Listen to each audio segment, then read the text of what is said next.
Welcome everybody to part 2 of what I'm calling the hot rod mower rebuild.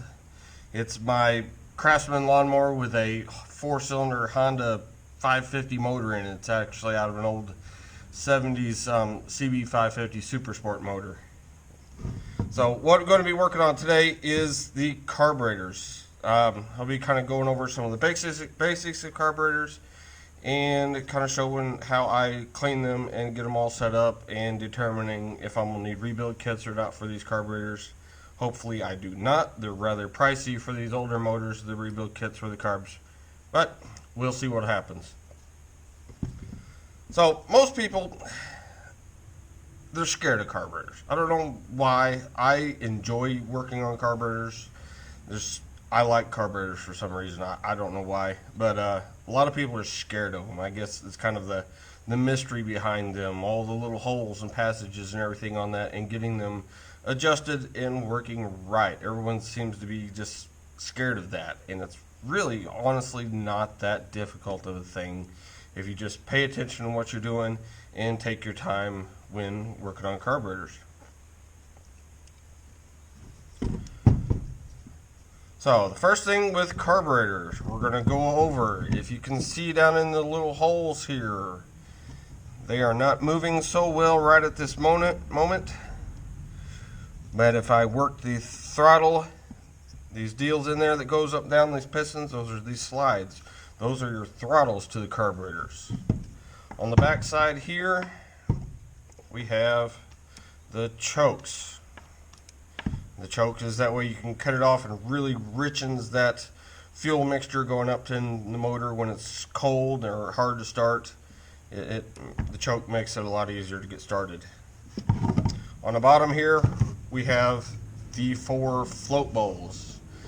Now inside of here is where all the main guts to a carburetor is, and we'll get into them in just a moment. Now on these multi-cylinder motorcycle carburetor setups like this, where you got 4 carburetors all together, one thing when I'm working on them that I usually try not to do is mess with the throttle linkages on them in any way or another, whether it be, you know, a twin cylinder or a 3-cylinder or a 4-cylinder such as this, because when these carburetors are on the motor, they have to be what's called synced.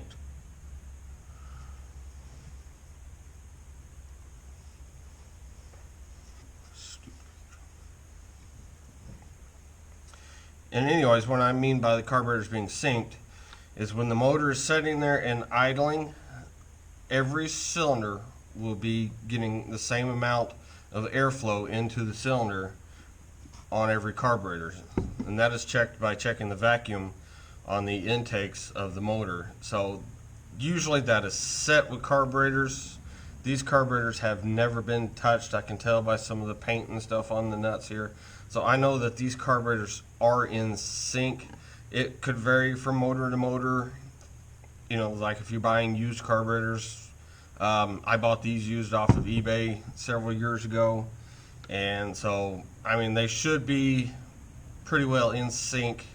I need to get the tools for doing that and show you someday just exactly how to sync carburetors on a motor, because that's not a big mystery either. That is a simple, takes 15 minutes to do, and bam, done and running better. Alright, well, let's get into the guts of these carburetors. First off the bat, I have me some little handy boxes for putting little small parts in. I've got 4 of them, that way I can keep everything separated from carburetor to carburetor. I have some carburetor cleaner, and I have some penetrating lube here. That's mainly for the slides that are kind of stuck. I will be dealing with them in just a moment. So the main things I'm going to worry about now is everything in the float bowls. I'm going to worry about the mixture screws. What's on these carburetors are right here. This little screw right here. When we take them out, I will show you what you need to do on them to keep track of how they're set also, because those are a critical adjustment also on a carburetor. So let's get into carburetor number 1. We'll turn these up so we can see. On these carburetors, it's 4 screws. Now, what ends up messing carburetors up? Well, if they've set carburetors, it's set for a long period of time. The gas inside the carburetors will evaporate, and it will leave behind what's called a varnish, and that will clog up jets and gum stuff up and just make a big old mess. And then if the carburetors is set for a really long time, that even stands a chance of actually eating on the aluminum inside the carburetors. These shouldn't be too bad. I know they're going to be gummed up some, but they're not too bad. If you can see this here yellow stuff down in here, that is what is the varnish. This yellow powdery stuff that builds up in the bottom of the carburetor, that is the varnish. So I'm going to go ahead and take the bowls off of the rest of these carburetors, and I'll keep track of what bowl goes to what carburetor. Alright, and there's the floats bowls off of all 4 carburetors. As you can see, they've got some stuff in the bottom of them, some of that varnish buildup. The carburetor cleaner should take care of that. So now, what are we looking at now? We have, right off the bat, you'll notice the floats.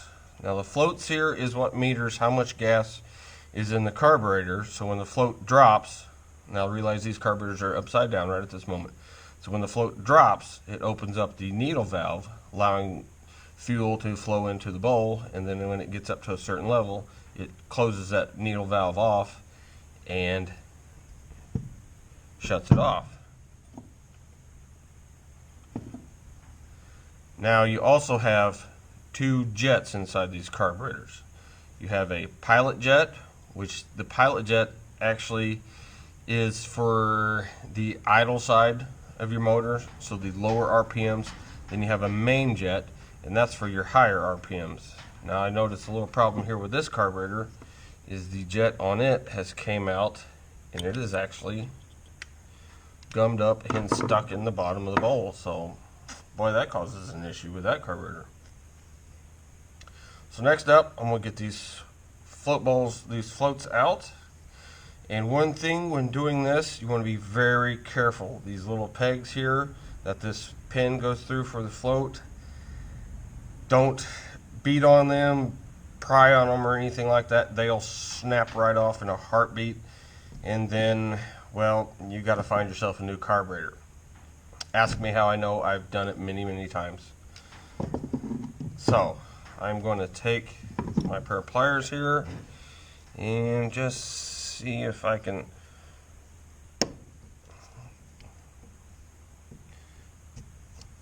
here's one. You take that pin out, and then the float comes out. Alright, the next thing we see is our needle valves. Now, these are a little tapered pin pretty much. The end on it, this is spring loaded at the end on it, kind of gives that float some cushion. And the taper and goes into the seat down here. This is the needle, and then this is the needle seat. So to shut this off, that taper seals with a mating taper inside the seat, and it closes the gas off.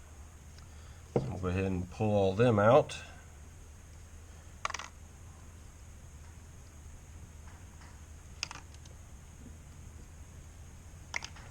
There we go. Now then,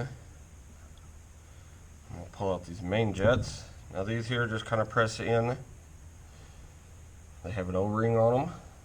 Put them in the box.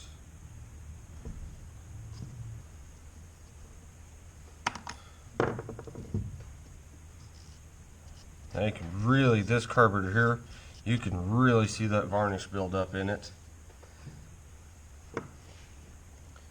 Some carburetors, the needle seats, you cannot get out of them, and some you can. These here, you can remove them, but I'm going to leave them in place. They have an O-ring on them, and I'm just going to leave that in place and sealed for the moment. Alright, I got all my jets out for now. So the next thing I'm going to do is I'm going to pull out these mixture screws. And these hide right in here. So I'm going to look at them. I'm going to screw them in until they stop. Don't crank them down really, really crazy tight. But I'm going to screw them in and I'm going to count how many turns they're in. And then I am going to make a note. Okay, the first one, I'm going to screw it in to figure out how many turns out that it is. 1.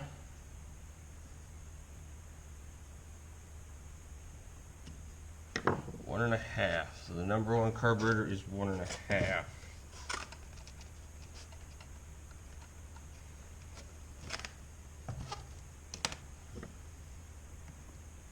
And I'm going to go ahead and screw it out. And this is what that adjustment looks like. Take a small pick or something and get down in there and hook it. There'll be a spring inside of there. And then some of them even, I don't think these carburetors do. Some carburetors will even have a O-ring and a small washer down there underneath that spring. So I'm going to continue and do this for the rest of the carburetors.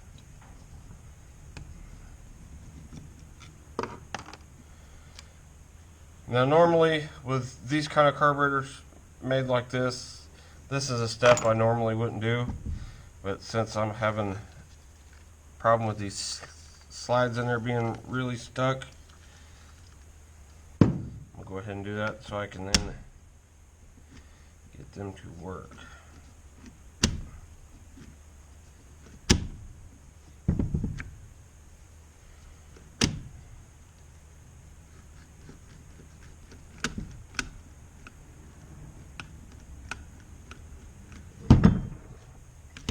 I am very satisfied with how that feels now.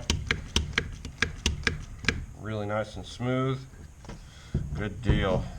Happy with that. So my next step I'm going to do is I'm going to just kind of spray this down with some carburetor cleaner inside.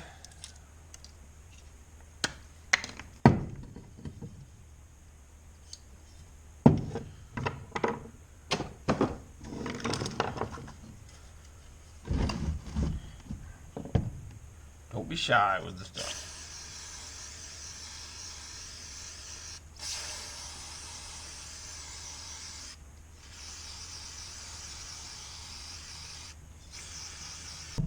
I'll turn them back over here so we can see what's going on. And then I'm going to start spraying this down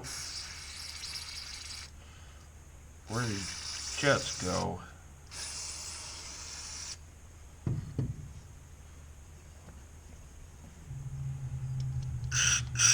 Pilot jet goes, give that a spray.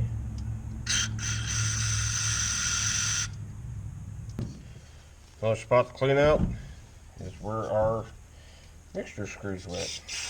Give that a good spraying down in there.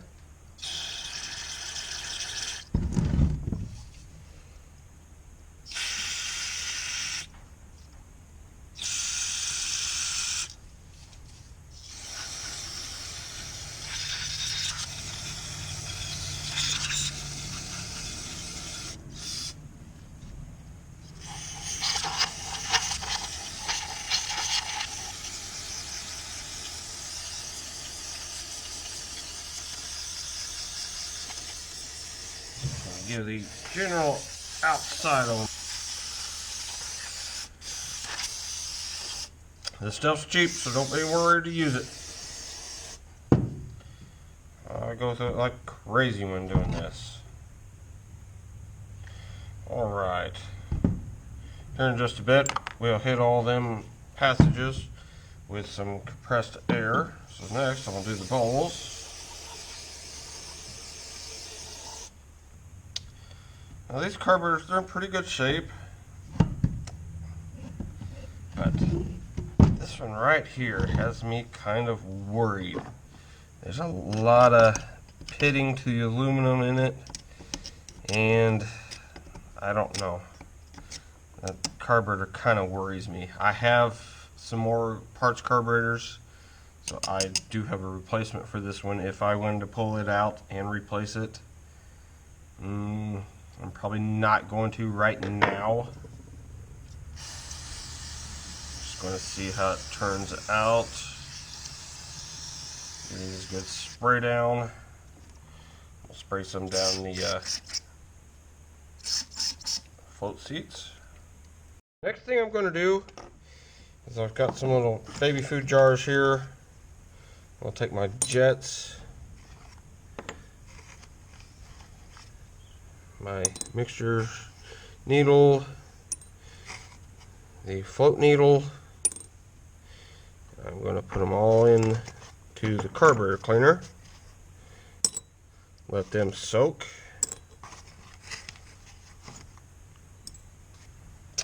I'll let them soak for a little bit. I'll go take me a break, come back, and then we'll work on getting all the jets all cleaned out. Okay, besides taking the jets and putting them in some carburetor cleaner and letting them soak, something I like to do is take a small piece of wire. Do not use a steel wire. This is copper. This is just a solid small piece of copper wire, because you don't want to use steel, because that could actually mess up the holes inside the jet.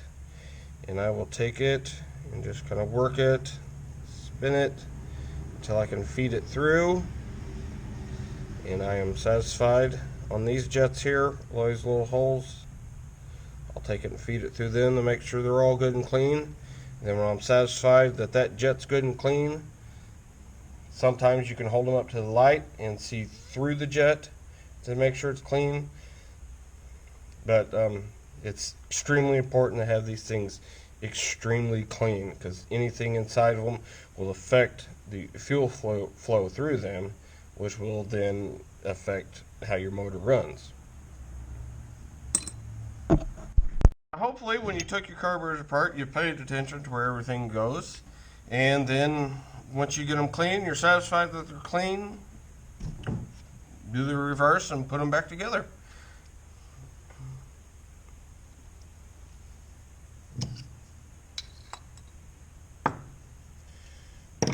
Be sure and check any O-rings, anything like that on the jets. Make sure they're not cracked or broken, because if they are, that will affect it.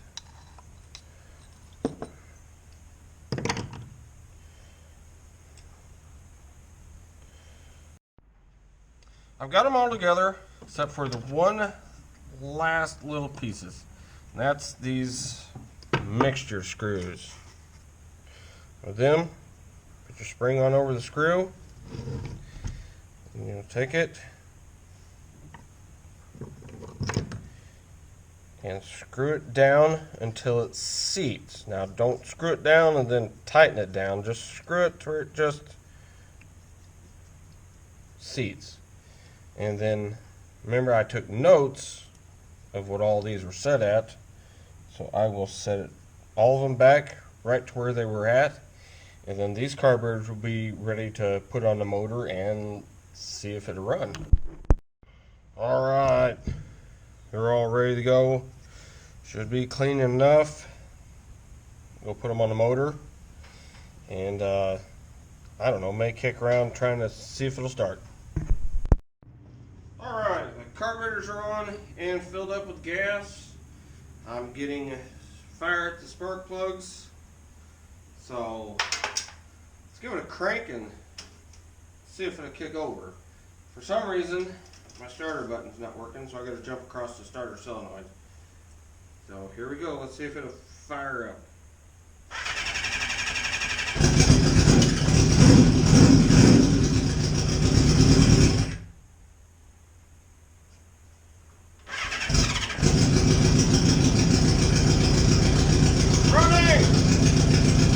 Choke on still. I don't have the fuel pump hooked up.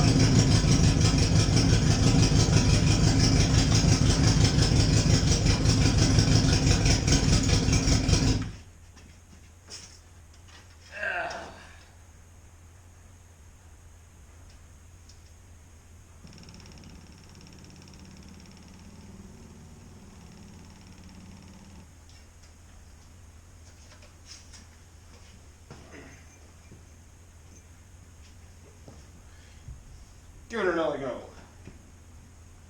Turn the idle up.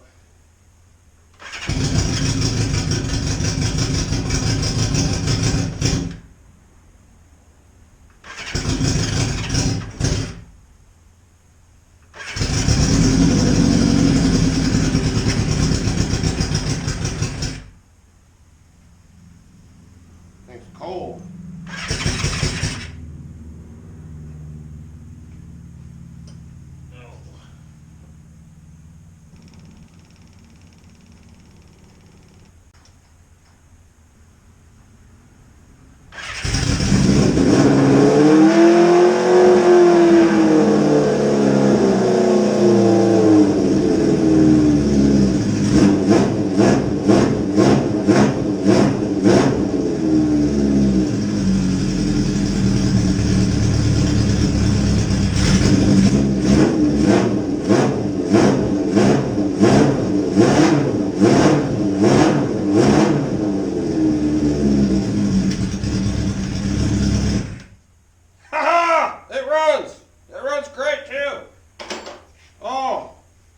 That's awesome. That is one huge step on this thing done, is getting it running and running good. I have a new gas tank ordered and on its way. So when I get the gas tank, get the fuel system all set up, and then running wise, that should be about it. Figure out why my starter solenoid is not working. It's probably just a loose wire or something someplace. I'll track that down when I straighten all the wiring up.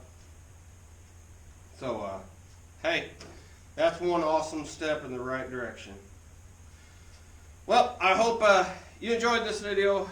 I hope maybe not going to be so, if carburetors are something that intimidates you, I hope it's something that it's not that intimidating now.